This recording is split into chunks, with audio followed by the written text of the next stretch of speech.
बंटी, जरा 20 रुपए तो देना, दूध लाना है। हाँ मेरे पास पैसे नहीं है, पेमेंट होते ही पूरे पैसे तुम्हें ही तो ला कर देता हूँ।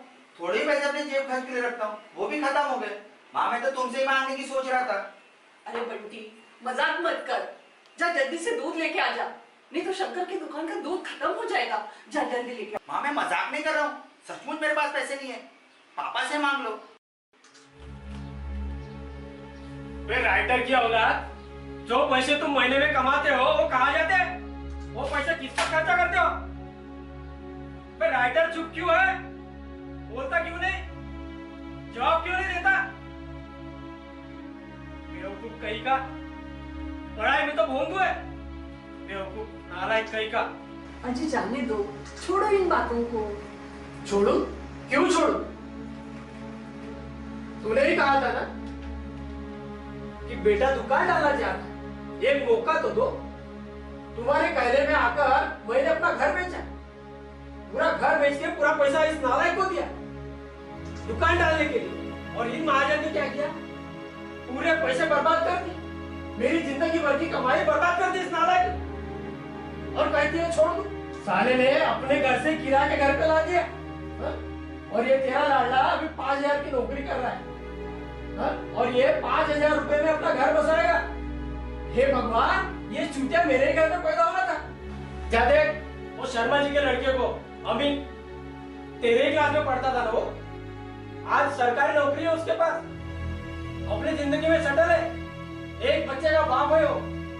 नालायक, तेरी उम्र के सारे बच्चे सबकी शादी हो गई, हाँ, सबके पास नौकरी है, अब अपनी जिंदगी में सेटल है, और तू 5,000 रुपए में झक मार रहा है।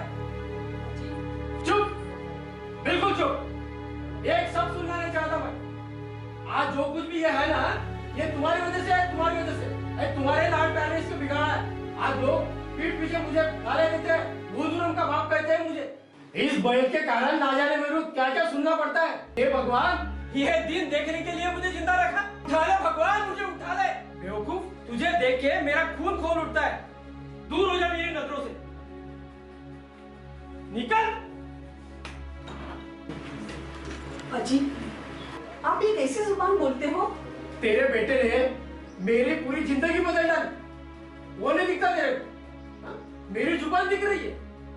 कभी कभी तो मुझे यह शक होता है कि ये मेरा बेटा है कि नहीं। आप होश में तो हो, ये कैसे बातें कर रहे हो? सुबह सुबह कोई नशा तो नहीं करके आए? जिंदगी भर ईमानदारी से काम किया मैंने, किसी के सामने हाथ नहीं फैलाया, ईमानदारी से नौकरी की। ये तेरे बेटे के कारण मुझे सर झुका के चलना पड़ता है। दूसरी की माँ एक लड़की नहीं पैदा कर सकती थी, काय को ये लड़का पैदा कर दिया? अजी तब तो तुम लड़का चाहिए कहते थे। अरे तब तो मैं बेवकूफ था, लेकिन तुम तो समझदार थी। तुमने क्यों नहीं एक लड़की पैदा की? दुनिया वालों, मैंने तो बेवकूफी की, लेकिन तू मत करना।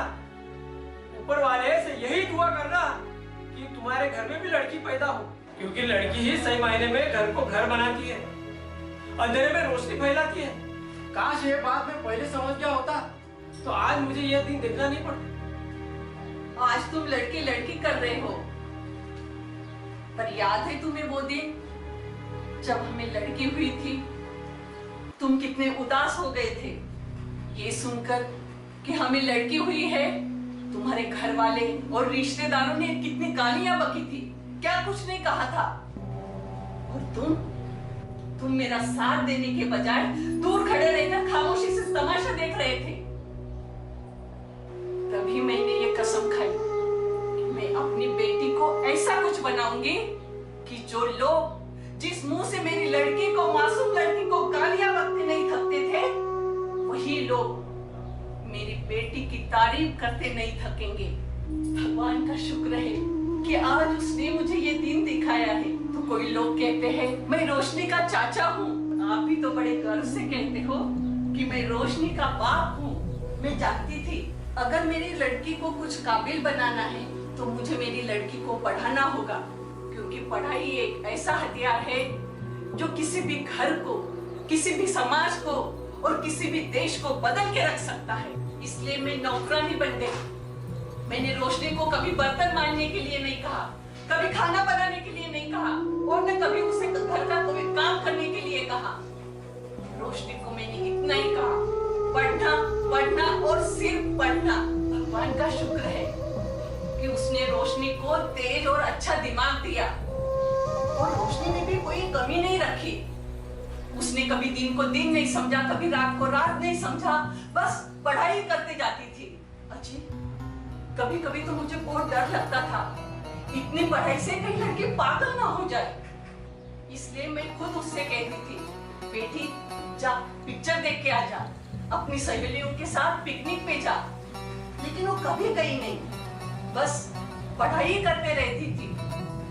शायद वो ये बात समझ गई थी कि पढ़ना उसका नहीं, उसकी माँ का सपना है और वो सपना पूरा करने के लिए ही वो पढ़ रही थी। बिल्कुल रोशनी जी, हमारी बेटी बहुत समझदार है और वो तुम्हारे त्याग को अच्छी तरह समझती है। शुक्रिया जी, पर ये लोग ये बात नहीं समझते। अब कल की ही बात है, अपनी वो पड़ोसन है ना, टिंकू की मम्मी अपने घर आई थी। रोशनी का फोटो देखकर कहती है, बहुत सुंदर है, ये तुम्हारी बेटी नहीं लगती, इतनी सुंदर और पढ़ी लिखी है। गुलाब की तो हर कोई तारीफ करता है, पर ये लोग नहीं समझ पाते कि माली ने अपनी जिंदगी को जलाया तभी तो ये गुलाब खिल पाया। उसी तरह मैंने अपनी शौक, अपनी ख्वाहिशें, यहाँ तक कि मैं अपना जीना भूल गई, तभी तो मेरा बच्चा रोशनी बनकर सारे जमाने को नजर आया है। रोशनी को तो हर किसी ने देखा है, लेकिन जो जल गया उसे कोई न देख पाया। कोई बात नहीं भाग्यवान, दिल छोटा नहीं कर। आज हमें इस बात से खुश होना चाहिए कि अपनी बेटी खुश है, और इससे ज्यादा हमें क्या चाहिए।